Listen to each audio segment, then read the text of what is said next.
ആണ്. നിങ്ങളുടെ അമ്മയെ ഓർത്തിട്ട് നിങ്ങളൊന്നും ചെയ്യുന്നില്ല. മോഹൻലാൽ ഫാൻസ് ഒരു ടോക്സിക് ആണ്. അവരുടെ വിചാരം പറഞ്ഞാൽ സിനിമ മാത്രമേ ഉള്ളൂ, അഭിനയിക്കാൻ അറിയില്ല. ആറാട്ടന് ഒരു അഭിനയിക്കാൻ അറിയില്ല എന്ന് എനിക്ക് പ്രൊഡ്യൂസ് ചെയ്യാം. ആറാട്ടനെ എല്ലാവർക്കും അറിയാം. സന്തോഷ് വർക്കി എന്ന വ്യക്തിയെ ആർക്കും അങ്ങനെ പരിചയമില്ല. അപ്പോൾ ആരാണ് ഈ സന്തോഷ് വർക്കി ശരിക്കും?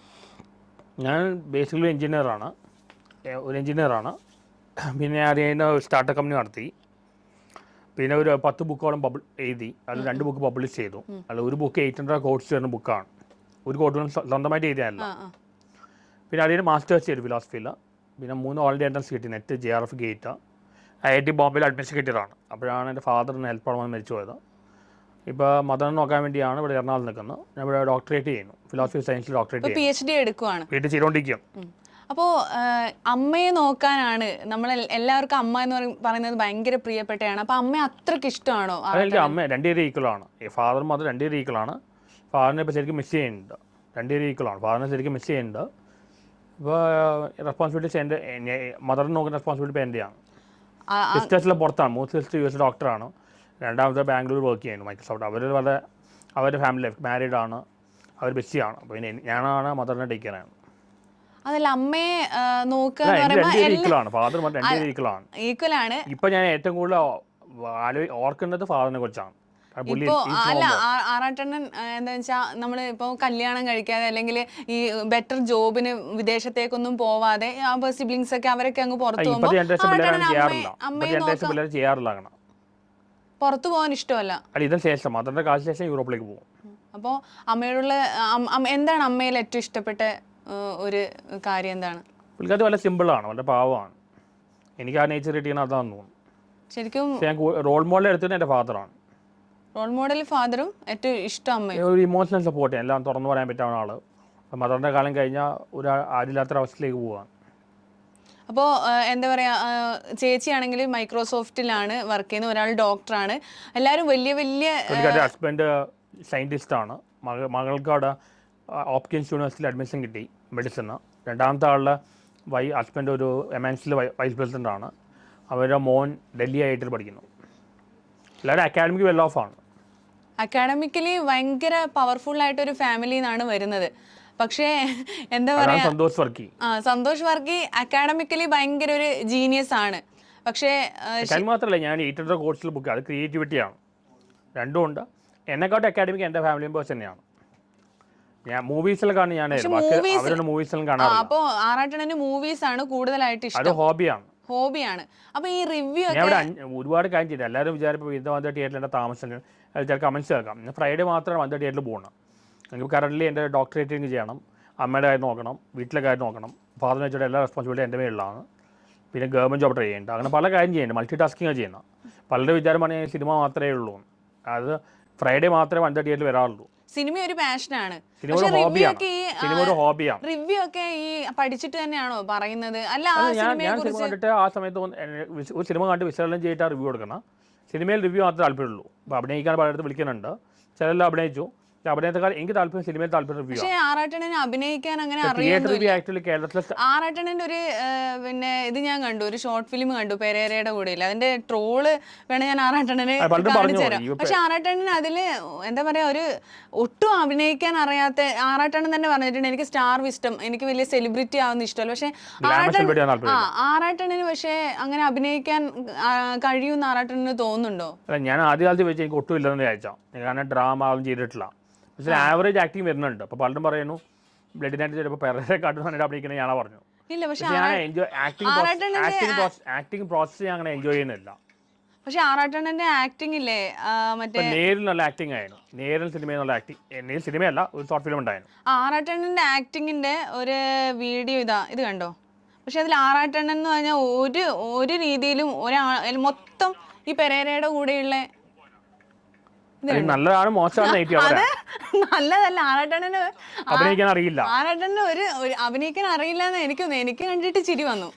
സത്യം പറഞ്ഞാൽ കോമഡി ചെയ്ത് ചിരിച്ചിരുന്ന അർത്ഥം ഞാൻ ഒരിക്കലും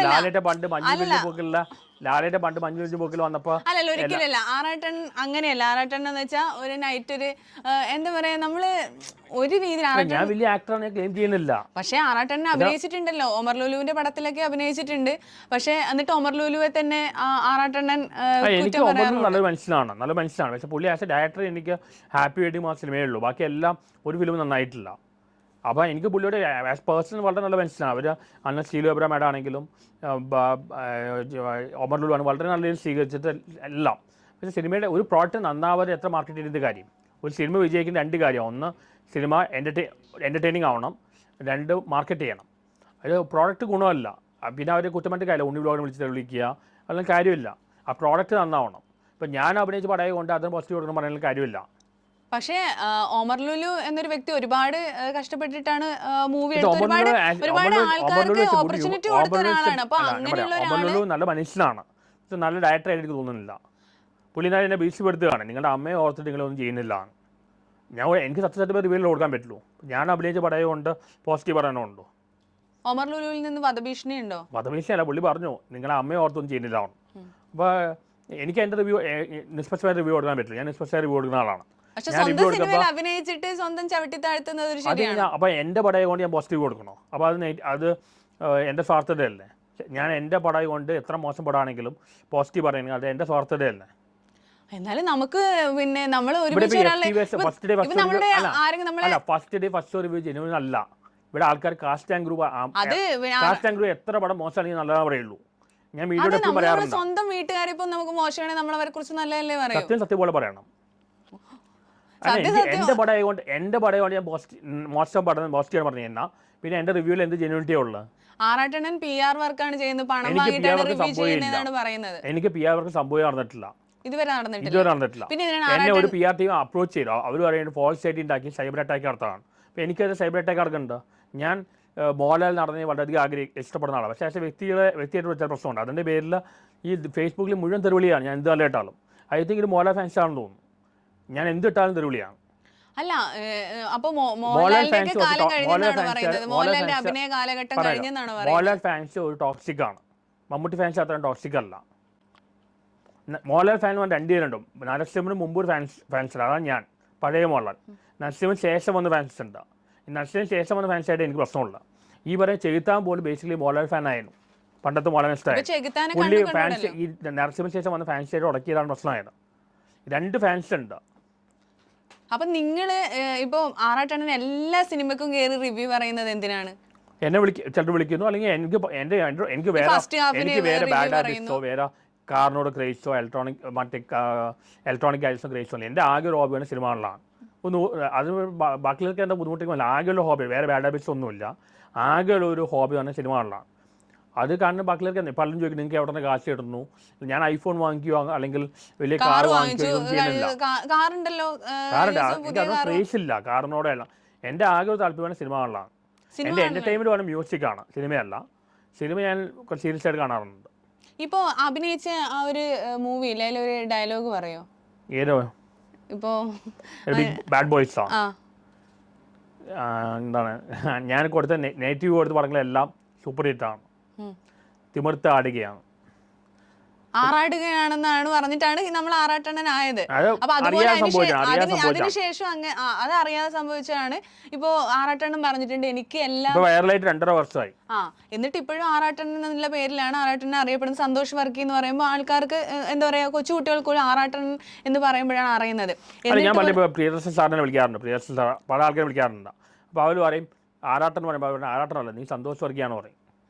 എന്നോട് അങ്ങനെ പല ജോയി മാത്യു പല ആൾക്കാർ പറഞ്ഞിട്ടുണ്ട് നിങ്ങൾ ആറാട്ടനല്ല ഞങ്ങൾ സന്തോഷ് വർക്കിയാന്ന് പറയും. പ്രിയദർശൻ സാറിനെ വിളിച്ച പുള്ളിയും പറഞ്ഞിട്ടുണ്ട്. പ്രിയദർശൻ സാറൊക്കെ ഈ സിനിമയിൽ ഒരുപാട് കോൺടാക്ട്സ് ഉണ്ട്, വിളിക്കാറുണ്ട്, പല ആൾക്കാരായിട്ട് കോൺടാക്ട്, ബാലേന്ദ്ര മേനോൻ പല ആൾക്കാരായിട്ട് കോൺടാക്ട് ഉണ്ട്. സിനിമയിൽ അഭിനയിക്കാൻ വിളിച്ചിട്ടുണ്ട്. ഞാൻ വിളിച്ചിട്ടില്ല. ലാലേട്ടൻ്റെ കൂടെ അഭിനയിക്കണം എന്ന് ആഗ്രഹം. ലാലേട്ടൻ്റെ കൂടെ നമുക്ക് എങ്ങനെ അഭിനയിക്കാൻ പറ്റും? ലാലേട്ടൻ, മഞ്ജു വാര്യർ ഇവരുടെ പോലെ അഭിനയിക്കാൻ ഭയങ്കര ബുദ്ധിമുട്ടാണ്. അവർ ഭയങ്കര എക്സലന്റ് ആക്ടേഴ്സാണ് അവർ, നമുക്ക് പിടിച്ചിരിക്കാൻ പറ്റില്ല.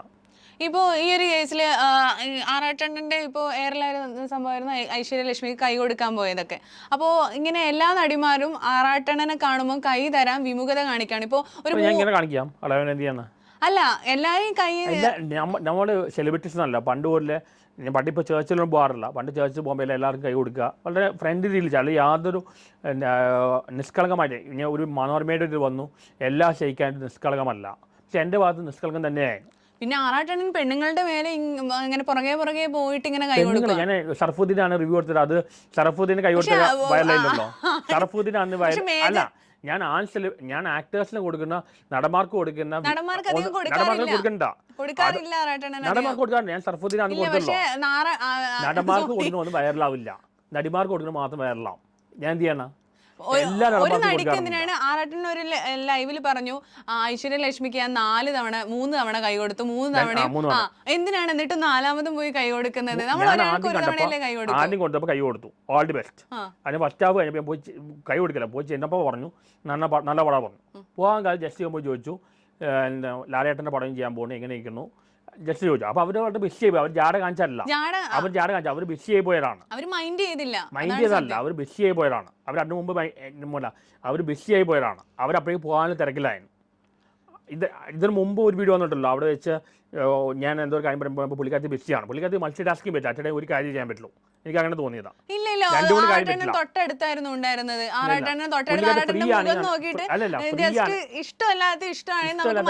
ഫ്രീ ആണെങ്കിൽ പുള്ളിക്കാരത്തി ഞാൻ സംസാരിക്കും. ആദ്യം വന്നപ്പോ കൈ കൊടുത്തില്ലേ? അവർ ഫ്രീ ആണെങ്കിൽ, അവർ മൈൻഡ് ഫ്രീ ആണെങ്കിൽ അവർ ഒരു പ്രശ്നമല്ല. മറ്റേ അവർക്ക് ടെൻഷൻ വരും. അവരെന്തോ കാര്യത്തിൽ ചിന്തിക്കുമ്പോഴാണ് എന്നെ അല്ല ഒഴിവാക്കിയതല്ല, ജാട കാണിച്ച ഒന്നുമല്ല. വിശ്വസിച്ചല്ല എല്ലാ പ്രേക്ഷകരും. എനിക്കില്ല. പിന്നെ അനാർക്കലി കൈ കൊടുക്കുന്നുണ്ട്. വേറെ കാര്യം പറഞ്ഞാൽ ഈ ആക്ട്രസ്മാര് വെയിറ്റ് ആരെങ്കിലും സംസാരിക്കൊണ്ടിരിക്കും. ഞാൻ പുറമെ വെയിറ്റ് ചെയ്യും മര്യാദയ്ക്ക്. അത് മീഡിയക്കാർ എടുത്ത് കിട്ടുന്നത് ഞാൻ അവർ വാഴ നോക്കിക്കൊണ്ടിരിക്കുകയാണ്. ഇന്റർവ്യൂ ചെയ്യുന്ന കുട്ടികളാണെങ്കിലും ഇപ്പൊ ഏതൊരു സൗന്ദര്യമുള്ള ആരെയും കാണുമ്പോൾ ആറാട്ടണ്ണന് അവരോട് ക്രഷാണ്. ഇപ്പൊ എത്രയോ ഇന്റർവ്യൂലൊക്കെ അവതാരികയോടൊക്കെ പറഞ്ഞിട്ട് അവതാരികയൊക്കെ ആറാട്ടണ്ണനെ പിന്നെ ചീത്ത പറഞ്ഞിട്ട് ഈ ക്രഷ് എന്ന് പറഞ്ഞാൽ എല്ലാരോടും എന്താ മൈമാൻ നമ്പ്യാരും ഉണ്ണിമുദ്ര ക്രഷ് ഉണ്ടായിരുന്നു. മറ്റേ ഭാവനയ്ക്ക് മറ്റേ ആരോട് ക്രഷ് ഉണ്ടായിരുന്നു. ഇവർക്കെല്ലാം ക്രഷ് തോന്നി. എനിക്ക് ക്രഷ് തോന്നിയാൽ മാത്രം ആൾക്കാർക്ക് എന്താ കുഴപ്പം? ഇവിടെ ഹേമ കമ്മിറ്റിയിൽ എന്തൊക്കെയാണ് നടന്നേക്കണ, സിനിമ ഫീൽഡിൽ എന്തൊക്കെയാണ് നടക്കുന്ന ഞാൻ ക്രഷ് ഇട്ടറിനെ തുറന്നു പറഞ്ഞു. ഇവിടെ ഹേമ കമ്മിറ്റി റിപ്പോർട്ട് പുള്ളി വരാൻ പോണേ ഉള്ളൂ. അല്ല ഇല്ലാത്ത ആദ്യം പേരില്ല. ഇവരെന്തൊക്കെയാ ചെയ്യുന്ന ഞാൻ പറയുന്നല്ലേ ഉള്ളൂ. ഇവരെന്തൊക്കെ ചെയ്തു നടന്മാരുണ്ട് എല്ലാവരും ഉണ്ടെന്ന് പറയണം. അതൊന്നും എനിക്ക് പറയാൻ പറ്റില്ല. പറഞ്ഞ കേസെല്ലാം എല്ലാവരും പേരുണ്ട്. അത് വരാൻ വേണ്ടി അത് പുറത്ത് വരാത്ത കാരണം ഒരുപാട് ഇൻവെസ്റ്റ്മെന്റ് ബിസിനസ്സിനെ ബാധിക്കുന്നതുകൊണ്ട് വരാത്തതാണ്. എല്ലാവരും പേരുണ്ട്. പക്ഷേ വേറൊരു കാര്യം ഞാൻ അനാർക്കലി മരക്കാരൊക്കെ പറയുന്നത് ആറാട്ടണ്ണൻ വെറുതെ ഇങ്ങനെ വിളിക്കുന്നു. ഇപ്പോ അവർ പോസിറ്റീവാണ്. പക്ഷെ അത് ആ പോസിറ്റീവ് ആണെങ്കിലും സംസാരിച്ചത്. അതിലൊരു കമന്റ് വന്നാണ് അനാർക്കലി എങ്ങനെ ഡീൽ ചെയ്തു അതേപോലെ നിത്യമേനോട് എന്നെ ഡീൽ ചെയ്യാമായിരുന്നു. നിത്യമേനോൻ ആറാട്ടണ്ണൻ പേര് കേൾക്കുന്നത് തന്നെ വലിയ ആറാട്ടണ്ണൻ ഒരു പേര് വീണു അവരാ പരിസരത്ത് നിൽക്കില്ല. വർഷങ്ങൾക്ക് ശേഷമാണ് എന്നോട് പറഞ്ഞത്. ഞാൻ മമതാ മോഹൻദാസിനോട് അങ്ങനെ പലരോടും പറഞ്ഞിട്ടുണ്ട് എനിക്ക് ഇഷ്ടമാണ്. അവരപ്പം തന്നെ അവർക്ക് താല്പര്യമില്ല. എന്തിനാണ് ഞാനൊരു കാര്യം ഇത്രയും ഫിലോസഫി ഇത്രയൊക്കെ പഠിച്ച് വലിയ ബുദ്ധിയാണെന്ന് സ്വയം അവകാശപ്പെടുന്ന ആറാട്ടണ്ണൻ എന്തിനാണ് ഈ പെണ്ണുങ്ങളെ കാണുമ്പോൾ ഞരമ്പ് രോഗമാണോ? എനിക്കതല്ല ഞരമ്പ് രോഗം. അങ്ങനെ ഞാൻ ലക്ഷത്തോടെ അല്ല കാണുന്നത്, സ്നേഹത്തോടെ കാണുന്നത്. എല്ലാവരോടും നിങ്ങൾ പറയും ഇപ്പോൾ ചില ആൾക്കാർക്ക് ഞരമ്പ് രോഗിയാണ്, കോഴിയാണ്, അല്ലെങ്കിൽ അതെന്താണ് ഓരോ ഹോർമോണൽ വേരിയേഷൻ ആണ്. ഓരോ ആൾക്കാർ ചിലർക്ക് കൂടുതലായിരിക്കും, ചിലർക്ക് കുറവായിരിക്കും, ചിലർക്ക് ആവശ്യമായിരിക്കും. എനിക്കതല്ല എങ്കിൽ ഞാൻ നിത്യമേനോൻ 6 വർഷത്തോളം എൻ്റെ മനസ്സിൽ നിത്യമേനോൻ മാത്രം ഉണ്ടായില്ല. മോണോഗമിയായി ദിവ്യപ്രണയമായിരുന്നു എൻ്റെ ഭാഗത്ത് നിന്ന് സെൻസറായിരുന്നു. അത് കഴിഞ്ഞപ്പോൾ എനിക്ക് മനസ്സിലായി മോണോഗമി നടക്കില്ല പറഞ്ഞത്. പിന്നെയാണ് പോളിഗമി ആയത്. അങ്ങനെയാണ് പലരോടും ക്രഷ് എന്ന് പറഞ്ഞത്. നമ്മൾ ഇപ്പോഴത്തെ പുതിയ ജനറേഷനിൽ ട്രൂ ലവ് സംഭവമില്ല. അതല്ല ഞാൻ ഇപ്പോഴത്തെ പ്രണയത്തിന്റെ അവിടെ കേട്ടെ. പക്ഷെ ഞാനിപ്പോ ആറാട്ടൻ പറഞ്ഞു 6 വർഷം നിത്യാമേനോട് പ്രണയമാണെന്ന്. അതൊരു ആറാട്ടണ്ണനെ ഒരു ശല്യമായിട്ട് നിത്യാമേനോന്റെ ജീവിതത്തിൽ മാറിയായിരുന്നു. മെസ്സേജ് അയച്ചപ്പോൾ പിന്നെ അവർ വിളിച്ചിട്ടില്ല. പിന്നെ മീഡിയക്കാരാണ് വീണ്ടും രജനീഷും ബിഹൈൻഡ് വാച്ചിൽ പണ്ടുണ്ടായ രജനീഷാണ് രണ്ടാമത് കൊണ്ടുവന്നത്. അത് ക്ലോസ് ചാപ്റ്റർ ആയിരുന്നു. എൻ്റെ ഭാഗത്ത് വെച്ചുപോയി ഞാൻ എല്ലാം മറന്നാണ്. ഇത് ക്ലോസ് ചാപ്റ്റർ. ഇത് വീണ്ടും കൊണ്ടുവന്നത് ബിഹൈൻഡ് വാച്ചിൽ നേരത്തെ രജനീഷാണ് ചോദിച്ചത്, അത് തെച്ചു കൊണ്ടുവന്നത്. അങ്ങനെയാണ് ഇത് ഇഷ്യൂ ആയത്. ഞാനൊരു കാര്യം പറയട്ടെ, ഇവർ വന്നിട്ട് ഇങ്ങനെ പറഞ്ഞ സ്ഥിതിക്ക് എനിക്കൊരു കല്യാണം നടക്കാൻ ബുദ്ധിമുട്ട്, അതുപോലെ നെഗറ്റീവ് പറഞ്ഞു. ഇപ്പോൾ പല പെൺകുട്ടികൾക്ക് എന്നോട് വിരോധമാണ്. ശരിക്കും സംഭവിച്ചേണ്ട കാര്യം നിത്യമേനോട് പോലും അറിയില്ല. നിത്യമേനോട് ചുറ്റുള്ള ആൾക്കാർ പറയണം. ഇവർക്ക് ചുറ്റും കുറെ ആൾക്കാരുണ്ട്, സ്റ്റാഫ്സ് ഉണ്ട്, അവർ പറഞ്ഞാണ് അവർക്കറിയുള്ളൂ. അവർ പറഞ്ഞ സ്റ്റേറ്റ്മെന്റ്, അതായത് ഇയാൾ പറയുന്നത് വിശ്വസിക്കാൻ പോയാൽ നമ്മൾ മണ്ടന്മാരാവും. അയാൾക്ക് അവർ കള്ളം പറയുന്നില്ല, പക്ഷെ അവർ ചുറ്റുള്ള ആൾക്കാർ പറഞ്ഞു കേട്ടാണ് അവർ പറഞ്ഞത്. എന്നെ ഞാൻ പറയാം, ബിടെക് സിനിമ ഡയറക്ടർ ചെയ്ത മൃദുൽ നായർ, BKBയുടെ ശിഷ്യൻ, പുള്ളി എന്നോട് വളരെ മോശമായിട്ട് പെരുമാറിയത്. പിന്നെ ഞാൻ കണ്ടിട്ടുണ്ട് ഇവർ ഈ സിനിമാ താരങ്ങൾ എവിടെ ചെന്നാൽ ചുറ്റും ഒരു എർത്തുകൾ എന്ന് പറയും, കുറേ ആൾക്കാരുണ്ട്, ഇവരാണ് പ്രശ്നം ഉണ്ടാക്കുന്നത്. അപ്പോൾ ലാലേട്ടനെ നേരിട്ട് അപ്രോച്ച് ചെയ്യാൻ ബുദ്ധിമുട്ടാണ്, പഴയ ഡയറക്ടേഴ്സിനോട് എത്താൻ പറ്റില്ല. ചുറ്റും ഒരു ഗ്യാങ് ഉണ്ട്, ഈ ചുറ്റുമുള്ള ഗ്യാങ് ആണ് എല്ലാം പ്രശ്നം ഉണ്ടാക്കുന്നത്. ഈ സെലിബ്രിറ്റീസ് പല കാര്യം അറിയുന്നില്ല. അങ്ങനെ ഗ്യാങ് ഇല്ലാതെ കുറച്ചുകൂടി ഡയറക്റ്റ് ഡീൽ ചെയ്യുന്നത് മമ്മൂട്ടിയാണ്. അതുകൊണ്ടാണ് പുള്ളി ഇപ്പോൾ ഏറ്റവും ബെസ്റ്റ് ഫിലിംസ് ചെയ്യുന്നത്. മമ്മൂട്ടി ലാലേട്ടനെ മറ്റേ പഴയ ഡയറക്ടേഴ്സിനോ ആർക്കും അക്സസിബിൾ അല്ല. ഷിബിമലി പറഞ്ഞില്ലേ, അവിടെ പോയിട്ട് ഒരു ചുറ്റൊരു ഗ്യാങ്ങാണ്. ഇതെല്ലാ ഫിലിം സ്റ്റാർസിനുള്ള ഒരു എർത്ത് ഉണ്ട്, അവരാണ് പ്രശ്നം ഉണ്ടാക്കുന്നത്. പക്ഷേ ഈ ആറാട്ടണ്ണൻ ഈ സ്ത്രീകളുടെ വിഷയത്തിൽ അതീവ തൽപരനാണ്. ഒരു സ്ത്രീ എനിക്ക് ഇഷ്ടമാണ് പറഞ്ഞിട്ടുണ്ടോ? അപ്പം ഇഷ്ടമാണെന്ന് പറഞ്ഞിട്ടുള്ളൂ. ഞാൻ അവരെ റേപ്പ് ചെയ്യണം അങ്ങനെയൊന്നും പറഞ്ഞില്ലല്ലോ. എനിക്ക് ഇഷ്ടമാണെന്ന് പറഞ്ഞിട്ടുള്ളൂ.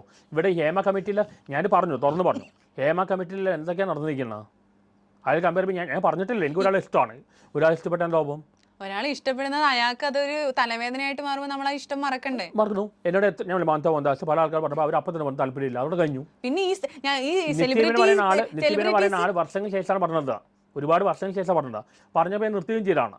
പിന്നീട് ഇവരെ കൊണ്ടുവന്നു, മീഡിയക്കാരനെ കൊണ്ടുവന്നു. പിന്നെ എല്ലാരെയും കാണുന്നവരോടൊക്കെ ഈ പ്രണയം തോന്നുന്നത് അതൊരു എന്താ പറയുക, അതെന്തെങ്കിലും ഒരു അസുഖമാണോ? നമുക്ക് ഒരാളെ മാത്രം സ്നേഹിക്കാൻ പാടുണ്ടോ? ശരിക്കും പറഞ്ഞാൽ മനുഷ്യനെന്ന് പറയുമ്പോൾ സിൻസിയർ ആയിട്ടുള്ള ഒരു പ്രണയമാണെങ്കിൽ ഒരാളോടെ തോന്നും. എനിക്ക് അങ്ങനെ ആയിരുന്നു നിത്യമേനോട്. അതിൽ തിക്താനുഭവം വന്നപ്പോഴാണ് ഞാൻ പോളിഗമി ആയത്. അതൊരു മോണഗമി ആയിരുന്നു. ഈ ട്രാൻസ്ജെൻഡറിനൊക്കെ എന്നോട് ഒരു പെൺകുട്ടിയെ പറയാൻ എന്നെ ഇഷ്ടമാണ്, എനിക്ക് ആ കുട്ടി ഇഷ്ടപ്പെടുകയാണ്, പിന്നെ വേറെ ആരും ഉണ്ടാവില്ല, ക്രഷ് ഉണ്ടാവില്ല, ഒന്നും ഉണ്ടാവില്ല. ഞാൻ ലാലേട്ടനെ വിമർശിച്ചത് ആ കാര്യത്തിലാണ്. കല്യാണം കഴിച്ച ശേഷം രണ്ട് ബന്ധം പിന്നീട് വേറെ ബന്ധം വെക്കുന്നത് ശരിയല്ല, ഞാൻ അതാ പറഞ്ഞത്. ആ കാര്യം ഞാൻ പറഞ്ഞത്. ഇപ്പോൾ ഐ എം കമ്മിറ്റഡ് പേഴ്സൺ. കല്യാണം ആവാം, അല്ലെങ്കിൽ ഒരു ലവ് അഫെയർ ആവാം. ഒരാൾ കമ്മിറ്റഡ് ആണ്, പിന്നെ ആ ആൾ മാത്രമേ ഉണ്ടാവുള്ളൂ. പക്ഷെ അൺഫോർച്ചുനേറ്റ്ലി എനിക്ക് അങ്ങനെ കമ്മിറ്റ്മെന്റ് വന്നിട്ടില്ല ഇതുവരെ. ആരും എനിക്ക് ഇങ്ങോട്ട് ആർക്കും തോന്നിയിട്ടില്ല. ആർക്കും ആറാട്ടണ്ണനോട് പ്രണയം തോന്നാത്തതെന്ന് ആറാട്ടണ്ണൻ ചിന്തിച്ചിട്ടുണ്ടോ? ചിലപ്പോൾ എനിക്ക് ഞാൻ വലിയ സുന്ദരനല്ലാതെ കൊണ്ടാവാം. വലിയൊരു ബുദ്ധിമാനൊക്കെ അല്ലേ, അപ്പൊ സൗന്ദര്യം പെൺകുട്ടികൾ കൂടുതൽ നോക്കുന്ന സൗന്ദര്യം അങ്ങനത്തെ കാര്യങ്ങളൊക്കെയാണ്. ആണോ?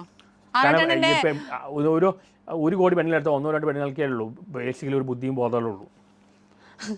അങ്ങനെ പറയരുത്. അതിപ്പോ ഇപ്പൊ ഞാൻ പറയാം, ബുദ്ധിയും ബോധവും അങ്ങനെയുള്ള പെണ്ണുങ്ങൾ വളരെ കുറവാണ്. ആറാട്ടണ്ണൻ അപ്പൊ ഒരു സ്ത്രീ വിരോധിയാണ്. ഞാൻ സ്ത്രീ വിരോധിയല്ല. അതെ, അല്ലാതെ ഏറ്റവും കൂടുതൽ ആക്ട്രസ്മാർ വേണ്ടി വായിച്ച ആൾ ഞാനാണ്. എനിക്ക് സ്ത്രീകളെ ഒരുപാട് തിക്താനുഭവം ഉണ്ട്, പക്ഷെ ഞാൻ ഒരിക്കലും മിസോഗനിസ്റ്റ് ആയിട്ടില്ല, സ്ത്രീ വിരോധി ആയിട്ടില്ല, സിൻസിയറായ കാര്യമല്ല. അതാണിപ്പോൾ വർക്കൗട്ട് ആവുന്നത്. പുതിയ ജനറേഷൻ പിള്ളേരെല്ലാം പറഞ്ഞാൽ അവർക്ക് ബോയ് ഫ്രണ്ട്സ് ഉണ്ട്, ഗേൾ ഫ്രണ്ട്സ് ഉണ്ട്, പലതും നടക്കുന്നുണ്ട്. അവർ സെക്സ്വലി ഫ്രസ്ട്രേറ്റഡ് അല്ല. ഇപ്പോൾ ഫേസ്ബുക്കിലല്ലെങ്കിൽ അമ്മമാർക്ക് പ്രശ്നം, അവർ സെക്സ്വലി വളരെ ഫ്രസ്ട്രേറ്റഡാണ്. അതുകൊണ്ടാണ് ഇത്രയും വൃത്തിയായിട്ട് കമൻസ് വരുന്നത്. പുതിയ ജനറേഷൻ പിള്ളേർ അങ്ങനെ സെക്സ്വലി ഫ്രസ്ട്രേറ്റഡ് അല്ല. ഒരു നോക്കിയാൽ ലസ്റ്റൊക്കെയാണ് കുറച്ച് പ്രാക്ടിക്കൽ. കാരണം ഈ ട്രൂ ലെവൽ വെച്ച് കഴിഞ്ഞാൽ അവസാനം ആ പ്രണയം നിരസ്കരിക്കപ്പെടുമ്പോൾ നമ്മൾ ആത്മഹത്യ ചെയ്യുക, ഭയങ്കര ഇപ്പോൾ നിത്യവണ കേസിൽ ഞാൻ ഒരുപാട് സഫർ ചെയ്തു, മെന്റലി ഒരുപാട് സഫർ ചെയ്തു. കാരണം എനിക്ക് സ്റ്റേജ് കഴിഞ്ഞപ്പോൾ മറക്കാൻ പറ്റാത്ത അവസ്ഥയായി, ആളെ മറക്കാൻ പറ്റില്ല അവസ്ഥ. ഞാനൊരു കാര്യം പറയട്ടെ, ഇങ്ങോട്ടൊരു പ്രണയമില്ല, പിന്നെ അങ്ങോട്ട് മാത്രം പ്രണയിച്ചിട്ട് എങ്ങനെയാണ് ഇങ്ങനെ ആറാട്ടണ്ണൻ ഒരു അതന്നെ ക്വാണ്ടം മെക്കാനിക്സിൽ ക്വാണ്ടം എൻറ്റാച്ച്മെന്റ് പറയുന്നത് ലവ് എൻറ്റാച്ച്മെന്റ് എന്ന് പറയാം. രണ്ട് സ്ഥലത്താണെങ്കിലും എനിക്ക് അങ്ങോട്ടായിരുന്നു. പക്ഷേ വേറെ പല ആൾക്കാരും പറഞ്ഞിട്ടുണ്ട്, അവരിൽ അപ്പം തന്നെ പറഞ്ഞാൽ അത് കട്ട് ചെയ്തിട്ടുണ്ട്. ഇപ്പോൾ ജാങ്കോ സ്പേസിൽ സ്നേഹറിജോട് ഞാൻ ചോദിച്ചു, അവരപ്പം തന്നെ റിജക്ട് ചെയ്തില്ലേ, അവിടെ കഴിഞ്ഞില്ലേ? അവർ ചോദിച്ചു ഞാൻ അവരെ എന്തെങ്കിലും ഡിസ്റ്റർബ് ചെയ്യണ്ടോ ചോദിച്ചോ? ഇല്ല. ഇതിപ്പോൾ പറയേണ്ട സമയത്ത് പറയാത്തത് കൊണ്ട് ഡിലേ ചെയ്യിപ്പിച്ചാൽ പ്രശ്നമായി. പിന്നെ അത് തീർന്നിട്ട് വേറെ ആൾക്ക് മീഡിയക്കാരനെ കൊണ്ടുവന്ന. ഞാൻ നേരത്തെ ചോദിച്ചൊരു ചോദ്യത്തിന് ആറാട്ടണ്ണൻ ഉത്തരം പറഞ്ഞിട്ടില്ല. മമ്മൂക്കയാണോ അതോ ലാലേട്ടനാണോ എന്താ പറയുക മനുഷ്യത്തുള്ള നല്ല മനസ്സുള്ള ഒരു നല്ല വ്യക്തി എന്ന് പറയുന്നത്? പഴയ ലാലേട്ടൻ പറഞ്ഞാൽ ഇപ്പോൾ എന്നോട് ക്യാപ്റ്റൻ രാജുവിൻ്റെ ആൾ മരിക്കുന്ന മുമ്പ് എന്നോട് പറഞ്ഞാണ്, ലാൽ മാറിപ്പോയി, പഴയ ലാലല്ല. പണ്ടത്തെ മോഹൻലാലിനെ എല്ലാവർക്കും ഇഷ്ടമായിരുന്നു. പണ്ട് മോഹൻലാൽ ഒരുപാട് പേര് ഹെൽപ്പ് ചെയ്യുന്ന ആളായിരുന്നു. പക്ഷേ ഇപ്പോൾ പുള്ളി ആരും അങ്ങനെ ഹെൽപ്പും ചെയ്യുന്നില്ല. അതാണ് പുള്ളിയുടെ ഫാദറിൻ്റെ ബ്രദറിൻ്റെ മകനെല്ലാം വന്നിരിക്കണം, ഡാൻസ് തമ്പി, പല ആൾക്കാരെ എതിരെ വന്നു. ഇപ്പോൾ പുള്ളി ആരെയും അങ്ങനെ ഹെൽപ്പും ചെയ്യുന്നില്ല. പുള്ളി ഇപ്പോൾ പണം ചുരുപ്പിച്ചുകൊണ്ടിരിക്കുകയാണ്. അപ്പോൾ പണ്ട് നല്ല മനുഷ്യനായിരുന്നു, മമ്മൂട്ടിയുടെ ഇപ്പോൾ ഒരുപാട് പണ്ടായാലും ആരും ഹെൽപ്പ് ചെയ്യില്ലായിരുന്നു, ഇപ്പോൾ ഹെൽപ്പ് ചെയ്യുന്നുണ്ട്. പക്ഷേ ഈ ഹെൽപ്പ് ചെയ്യുന്ന നല്ല ഉദ്ദേശത്തോടെ ആണോ അല്ലെങ്കിൽ നല്ല മനസ്സിൽ ഇമേജ് കിട്ടാൻ വേണ്ടിയാണോ സംശയമുണ്ട്. ഒരുപാട് പേര് ഹെൽപ്പ് ചെയ്യും, ഒരുപാട് പേരുടെ ലാലേട്ടൻ എങ്ങനെ ഹെൽപ്പ് ചെയ്യില്ല എന്ന് പറയുമ്പോൾ ലാലേട്ടന് ഒരു ട്രസ്റ്റ് ഉണ്ടല്ലോ അമ്മയുടെ പേരിൽ. അതിൽ എത്രയോ ആൾക്കാരെ ലാലേട്ടൻ സഹായിക്കുന്നുണ്ട്. പല സെലിബ്രിറ്റീസ് അതെങ്ങനെ ആറാട്ടന് പറയാൻ പറ്റും? എനിക്ക് പേഴ്സണലി അറിയുന്ന ഒരുപാട് പേരെ സഹായിക്കുന്നുണ്ട് ലാലേട്ടൻ. ഇവിടെ സെലിബ്രിറ്റീസ് പലരും പല ചാറ്റ് വർക്ക് ചെയ്യുന്ന ബ്ലാക്ക് മണി തന്നെയാണ് പല സെലിബ്രിറ്റീസും. അപ്പോൾ മമ്മൂക്കയെ കുറിച്ച് പറഞ്ഞല്ലോ ഒരുപാട് പേരെ സഹായിക്കുന്നുണ്ട്, ലാലേട്ടനും അതുപോലെ തന്നെ സഹായിക്കുന്നുണ്ട്. അതെല്ലാം അറിയുന്ന ആറാട്ടൻ ഇന്ത്യയിലേക്ക് പല ആൾക്കാരെ ഹെൽപ്പ് ചെയ്യുന്നില്ല, പല ആൾക്കാരും വന്ന് തുറന്നു പറഞ്ഞിട്ടുണ്ട്, പല ആൾക്കാരെ ഹെൽപ്പ് ചെയ്യുന്നില്ല. പണ്ട് ഹെൽപ്പ് ചെയ്യാൻ ക്യാപ്റ്റൻ രാജ് എന്നോട് പറഞ്ഞാണ്, ലാൽ മാറിപ്പോയി, പഴയ ലാലല്ല അവൻ, പണ്ടത്തെ പോലെ എല്ലാവരും ഹെൽപ്പ് ചെയ്യാൻ. ഒരുപാട് പേര് പുള്ളി പറ്റിച്ചിട്ടുമുണ്ട് നല്ല. പക്ഷേ ഇപ്പോൾ പുള്ളി ആരും ഹെൽപ്പ് ചെയ്യുന്നില്ല. ഈ ട്രസ്റ്റിംഗ് അത് അതിലൊന്നും യാതൊരു ജെന്യൂനിറ്റി ഇല്ല. പിന്നെ ആറാട്ടന് രാവിലെ വെള്ളിയാഴ്ച ദിവസങ്ങളിൽ മാത്രമേ സിനിമ കാണാൻ പോകും. അന്നാണെങ്കിൽ ലൈവ് കൂടെ എല്ലാവരും ക്ഷയിക്കാനും വേണ്ടി പുറകെ ഓടി നടക്കുകയും ചെയ്യും. രാത്രിയാണെങ്കിൽ ലൈവ് എന്ന് പറഞ്ഞാൽ മര്യാദക്ക് ഇങ്ങനെ ആറാട്ടണ്ണന്റെ പകുതി രാത്രി എപ്പോഴും എന്തിനാണ് ഈ പെൺവിഷയം പറയാനായിട്ട് ഈ അല്ലെങ്കിൽ ഈ പെണ്ണുങ്ങളുടെ പറയാനായിട്ട് ലൈവ് ഇടുന്നത്? ഇവിടുത്തെ ആൾക്കാർക്ക് വേണ്ടത് മസാലയാണ്. അങ്ങനത്തെ വീഡിയോസ് ഇടുമ്പോഴാണ് ഏറ്റവും കൂടുതൽ വൈറലാവുന്നത്. അപ്പോൾ അങ്ങനെ ഫീൽഡിന് ഔട്ട് ആവാൻ വേണ്ടി ചില കാര്യങ്ങൾ പറഞ്ഞിട്ടുണ്ട്. ആറാട്ടണ്ണൻ പറഞ്ഞിട്ടുണ്ടല്ലോ, എനിക്കെല്ലാം നേടിക്കഴിഞ്ഞു, എനിക്ക് ഇന്റലക്ച്വൽ ആവാനാണ് ആഗ്രഹം, എനിക്കിനി ഒന്നും നേടാനില്ല എന്നൊക്കെ. പിന്നെ ആറാട്ടണ്ണൻ രാത്രി വന്ന് ഈ ലൈവ് ഇടുന്നത് എന്തിനാണ്? എനിക്ക് ഒരാളെ ഇഷ്ടമാണെന്ന് പറഞ്ഞിട്ടുള്ളൂ, അതിന്റെ കുഴപ്പം എന്താണ്? ഒരാളെ അല്ലല്ലോ, ഒരുപാട് പേര് ഇഷ്ടമാണെന്ന്. ഞാൻ ഒരു കാലം വരെ മാറി, കാരണം അത് വർക്ക്ഔട്ട് ആവുള്ളൂ. ഈ ആറാട്ടണ്ണൻ ഇത്രയും പഠിപ്പും വിവരം ഉണ്ടെങ്കിൽ വകതിരിവ് വട്ടപ്പൂജയാണെന്നാണ് എല്ലാവരും പറയുന്നത് ആറാട്ടണ്ണന്. എന്ന് വെച്ചാൽ അത് എനിക്കും തോന്നിയിട്ടുണ്ട്. കാരണം എത്ര ബുദ്ധി ഉണ്ടെങ്കിലും സത്യസന്ധമായിട്ട് പറയുന്നു, എനിക്ക് കള്ളത്തരോ ഞാനൊന്നും ഐഡിയ ചെയ്യുന്നില്ല സത്യം. ഇപ്പോൾ മാധവിക്കുട്ടി എന്ന് പറഞ്ഞ റൈറ്റർ സെക്സ്വാലിറ്റിയെ കുറിച്ചും പല കാര്യം തുറന്നു പറഞ്ഞപ്പോൾ അവർ മോശക്കാരിയായി. ഇത് തുറന്നു പറയുന്ന ആൾക്കാർ മോശക്കാരും ഇതൊന്നും ഇപ്പോൾ ഞാൻ പറയാം, അലൻ ജോസ് പെരേര പറയുന്ന ആൾ പുറമേ വളരെ മാന്യനാണ്, ഇങ്ങനത്തെ കാര്യം പറയില്ല. പക്ഷേ പുള്ളിക്ക് ഇങ്ങനത്തെ കാര്യം വളരെ താല്പര്യമുള്ള ആളാണ്, വളരെ താല്പര്യമുള്ള ആളാണ്. എനിക്ക് ആവശ്യത്തിനേ ഉള്ളൂ. പുള്ളിക്ക് വളരെ താല്പര്യമുള്ള ആൾ തന്നെയാണ്. പക്ഷേ പുള്ളി അത് പുറത്ത് പറയില്ല. ഞാൻ തുറന്നു പറഞ്ഞു. തുറന്നു പറയുന്ന ആൾക്കാരും എല്ലാ നടിമാരോടും ക്രഷ് എന്ന് പറഞ്ഞ രാത്രി കാര്യം പറഞ്ഞ് നിർത്തിയിട്ട് എത്ര നാൾ? ഈ പഴയ കാര്യമല്ലേ. ഞാൻ വേറെ നല്ല വീഡിയോ ഫിലോസഫി ഒക്കെ ആണെങ്കിൽ ആറാട്ടണ്ണനെ അറിയുന്നത് എല്ലാവർക്കും ഈ സിനിമയുടെ റിവ്യൂ പറഞ്ഞിട്ടും പെണ്ണുങ്ങളെ കുറിച്ച് ക്രഷ് ആണെന്ന് പറഞ്ഞിട്ടും പെണ്ണുങ്ങളോട് ഇഷ്ടം തോന്നിയിട്ടും അവർക്ക് കൈ കൊടുത്തിട്ടും അറിയുന്നത്. പക്ഷേ പെൺകുട്ടി എന്നോട് കമ്മിറ്റ് ചെയ്ത് അതോടെ കയ്യിൽ കാര്യം. പക്ഷെ ആറാട്ടണ്ണന് ആരും ഇങ്ങനെ വരുന്നില്ലല്ലോ. അതെന്തുകൊണ്ട് ആറാട്ടണ്ണൻ എല്ലാ പെണ്ണുങ്ങളുടെയും ബാക്ക് പോകുന്നോണ്ടല്ലേ? എന്ത് ബാക്കിൽ പോകുന്നു? ബാക്കിൽ പോയത് ഒരാൾക്ക് വേണ്ടി വെയിറ്റ് ചെയ്യുന്നതാണോ? ഒരു പടം കണ്ടിട്ട് നല്ല പടമാണ് പറയുന്നതാണോ? ഒരിക്കലും അങ്ങനെയല്ല. ഞാനും തന്നെ വനിതാ തിയേറ്ററിലേക്ക് പോകുമ്പോൾ കണ്ടിട്ട് ആറാട്ടണ്ണൻ എപ്പോഴും ഓരോ സ്ത്രീ ആണുങ്ങൾക്ക് കൊടുക്കുന്ന ഞാൻ അന്ന് ഐശ്വര്യലക്ഷ്മി കൊടുത്ത ആ ദിവസം തന്നെ ഷറഫുദ്ദീന് കൊടുത്തത് അതാരും കണ്ടില്ലല്ലോ. ഞാൻ കൊടുത്ത റിവ്യൂ വൈറലായോ? എന്തുകൊണ്ട് മീഡിയ നെഗറ്റീവ് കാണിക്കുന്നു? ആൾക്കാർക്ക് വേണ്ട നെഗറ്റീവാണ്. ആറാട്ടണ്ണൻ ആദ്യം നെഗറ്റീവിലൂടെയാണല്ലോ പബ്ലിസിറ്റി നേടിയത്. മാത്രം കഴിഞ്ഞാൽ എന്റെ റീച്ച് ഞാൻ ഫീൽഡ് ഔട്ട് ആവും. ആറാട്ടണ്ണൻ ഈ നല്ല കാര്യം മാത്രമേ ഇവിടെ ആൾക്കാർക്ക് വേണ്ട നെഗറ്റീവാണ്. എന്ത് ചെയ്യണം? അതുകൊണ്ടാണ് മീഡിയ നെഗറ്റീവ് ആവുന്നത്. ഇതേ ഓൺലൈൻ മീഡിയ തന്നെ എന്നെ കുറിച്ച് എന്തൊക്കെ പറയാത്ത കാര്യം പറഞ്ഞിട്ടുണ്ടല്ലോ, പല കാര്യം പറഞ്ഞിട്ടുണ്ട്. ഇപ്പോൾ അമിത് ചാക്കിലൊക്കെ പറഞ്ഞ ആക്ടർ എൻ്റെ കൂടെ പഠിച്ച പുള്ളി എന്നെ കുറിച്ച് പറഞ്ഞു, ഇവൻ നല്ല ബുദ്ധിമാനാണ്, ഭയങ്കര പറഞ്ഞ മീഡിയ പറഞ്ഞു. ഇവൻ അമിത് ചാക്കിൽ പറഞ്ഞു ആറാട്ട് പണ്ടേ കോഴിയാണ്. ഞാൻ പറയാത്ത കാര്യമാണ്. അപ്പോൾ എത്തിക്സ് മീഡിയയും കാണിക്കണ്ടേ? പിന്നെ വിത്തിൻ സെക്കൻഡ്സിൽ തന്നെ അറ്റാക്ക് വന്നപ്പോൾ എല്ലാവരും വീഡിയോ എടുത്തുകൊണ്ടിരിക്കുകയോ ചെയ്താൽ ഒരാൾ പോലും മാറ്റി നിർത്താൻ നോക്കിയില്ല. എന്ത് കയ്യിൽ ഞാൻ ഒരു മീഡിയക്കാരുണ്ടാക്കിയ പ്രശ്നമാണ്. പേര് ഞാൻ പറയുന്നില്ല. ആ മീഡിയക്കാരൻ്റെ നിർബന്ധത്തിൽ റിവ്യൂ കൊടുത്ത് ആശാൻ അടി കൊണ്ട് ഞാനും അവനുള്ള ഓടി രക്ഷപ്പെടുകയും ചെയ്തു. ഏറ്റവും ആദ്യം ഓടിയത് പെരേരയും ആണ് ആദ്യം ഓടി കളഞ്ഞത്. അവസാനം അടി പോയി കൊണ്ടു ഞാനും. എൻ്റെ സ്ഥാനത്ത് വേറെ മനുഷ്യനെ കുഴഞ്ഞു വീണ് മരിച്ചതാണ്. എന്നിട്ട് പറഞ്ഞു ഈ സംഭവം ശേഷം രാത്രി കേസാവ് വന്നിരിക്കുമ്പോൾ പുള്ളി പെരേര വന്ന് പറയാണ് പുള്ളിയുടെ വീഡിയോ ഇടാൻ ഇപ്പോൾ വൈറലായി വീഡിയോ വന്നിട്ട് പോകുന്നു. പുള്ളിയുടെ സ്വാർത്ഥത നോക്കിയേ. അപ്പൊ ഈ ലൈവ് ഇങ്ങനെ തന്നെ തുടരാനാണ്? ലൈവ് എന്നും ഇങ്ങനെ നിർത്തിയിട്ട് എത്ര നാളായി? ഒരു കാലത്തല്ലേ പറഞ്ഞുള്ളൂ. ലൈവ് ഇടാറുണ്ട്. പക്ഷെ കുറെ നാളായിട്ട് ഇങ്ങനത്തെ കാര്യം പറയാറേ ഇല്ല. എന്റെ ഇൻസ്റ്റാഗ്രാമിൽ റീച്ച് കുറഞ്ഞിരിക്കുകയാണ് ഇത് പറയാത്തതുകൊണ്ട്. അറിയോ ഇത് ഇങ്ങനത്തെ കാര്യം പറഞ്ഞാൽ റീച്ച് കിട്ടുള്ളൂ. ഞാനിപ്പോ ഓരോ ആക്ടേഴ്സ് വെച്ച് പറയുമ്പോ അതിൽ 1 മില്യൺ റീച്ചാണ്. ഇപ്പൊ ഞാൻ നിർത്തിയോടെ എന്റെ റീച്ച് കുറഞ്ഞിരിക്കുകയാണ്. അപ്പൊ ഈ ഞാൻ ഒന്ന് പറയാം, ഈ ആറാട്ടണ്ണന് ഇങ്ങനെയൊക്കെ പെണ്ണുങ്ങളോട് ക്രഷാണ്, ഒരാളെ കല്യാണം കഴിച്ചൂടെ പോയിട്ട് മാട്രിമോണിയിൽ രജിസ്റ്റർ ചെയ്തിട്ടോ? അപ്പൊ ആറാട്ടണ്ണന് ഈ ഇഷ്ടപ്പെടണം എന്ന് പറയുമ്പോൾ ആറാട്ടണ്ണൻ കല്യാണം കഴിക്കുന്ന ഒരു പെണ്ണിന് എന്തൊക്കെ യോഗ്യത ഉണ്ടാകും? സൗന്ദര്യ സങ്കല്പമൊക്കെ എങ്ങനെയാ ആറാട്ടണ്ണന്?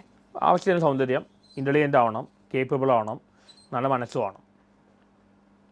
പണവും ഇതൊന്നും വേണ്ട, നോക്കുന്നില്ല. അപ്പോൾ ആറാട്ടണ്ണന് നല്ല മനസ്സ് വേണം, ഇന്റലിജന്റ് ആവണം, കേപ്പബിൾ ആവണം, ആവശ്യത്തിന് ഭംഗി വേണം. ആവശ്യത്തിന് ഭംഗി എന്ന് ഉദ്ദേശിക്കുന്നത് എങ്ങനെയാ? എനിക്ക് വലിയ ഗ്ലാമർ ഇല്ല, അപ്പൊ എന്റെ ലൈഫ് പാർട്ട്ണറും ഗ്ലാമർ ഉണ്ടാവുന്ന ആഗ്രഹിക്കുന്നു. ആറാട്ടണ്ണന് ഗ്ലാമർ ഒക്കെ ഉണ്ടായിരുന്നു? ഗ്ലാമർ ആയിട്ട് എനിക്ക് തോന്നിയിട്ടില്ല. അതിനാണ് പണ്ടേ എനിക്ക് ഗേൾ ഫ്രണ്ട് കിട്ടിയത്. എനിക്ക് ഇതുവരെ ഗേൾ ഫ്രണ്ട് ഇതുവരെ ഗേൾ ഫ്രണ്ട് ആയിട്ടില്ല, അങ്ങനെയുള്ള ബന്ധങ്ങളൊന്നും ഉണ്ടായിട്ടില്ല. ഒരു രീതിയിലും ആറാട്ടണ്ണൻ ഇപ്പോഴും ഫ്രഷ് ആണ്. സോറി, അത് പേഴ്സണലാണ്. ഞാൻ ഇന്ന് എനിക്ക് ഇതുവരെ ഒരു ഗേൾ ഫ്രണ്ട് ആയിട്ടില്ല. പിന്നെ പറഞ്ഞു ആറാട്ടണ്ണൻ ഫ്രഷ് ആണെന്ന് പറഞ്ഞപ്പോൾ ഞാൻ പറഞ്ഞു ആറാട്ടണ്ണൻ ഒരു ട്രാൻസ്ജെൻഡർ പീഡിപ്പിച്ചെന്ന് പറഞ്ഞ് ഇപ്പോഴും അതിന്റെ കേസും കാര്യങ്ങളും നടക്കുവാണ്. ഞാൻ ആ വ്യക്തിയെ കണ്ടിട്ടുമില്ല, കേട്ടിട്ടുമില്ല. അവർ പബ്ലിസിറ്റാൻ വേണ്ടി ചെയ്തതാണ്. പിന്നാലെ സാധിക പറഞ്ഞ ആൾ പറഞ്ഞത് കറക്റ്റാണ്. ഇങ്ങനെ നിവിൻ പോളിക്ക് എത്രേ ഇങ്ങനെ ഫോൾസ് അലിഗേഷൻസ് വരുമ്പോൾ അത് ഫോൾസ് അലിഗേഷൻ പ്രൂവ് ചെയ്യുമ്പോൾ അവർക്ക് പണിഷ്മെന്റ് കൊടുക്കണം. ഇപ്പം നമ്മളുടെ പേരാണ് പോകുന്നത്. ഇനിയിപ്പോൾ ഞങ്ങൾക്ക് ഡിഫമേഷൻ കേസ് കിട്ടിയാൽ എന്ത് കിട്ടിയും കാര്യമില്ല, എൻ്റെ ഇമേജാണ് പോയിരിക്കുന്നത്. വേറെ ആൾക്കാരാണ് കമ്മി സൂയിസൈഡ് ചെയ്തതന്നെ, ഞാനതുകൊണ്ട് ചെയ്യാത്തത്. കാരണം അത് ഇല്ലാത്ത കാര്യമാണ്. ആളെ ഞാൻ കണ്ടിട്ടില്ല, ഒന്നുമില്ല. അവരെന്നെ പറയേണ്ട ഒരു ബന്ധമില്ലാതെ എൻ്റെ ആദ്യം അവർ അഖിൽമാരെ ട്രാപ്പ് ചെയ്യാൻ നോക്കി, അതിന് എൻ്റെ പീരീഡ് നോക്കി. Only because I M popular ഉപയോഗിച്ചാണ്.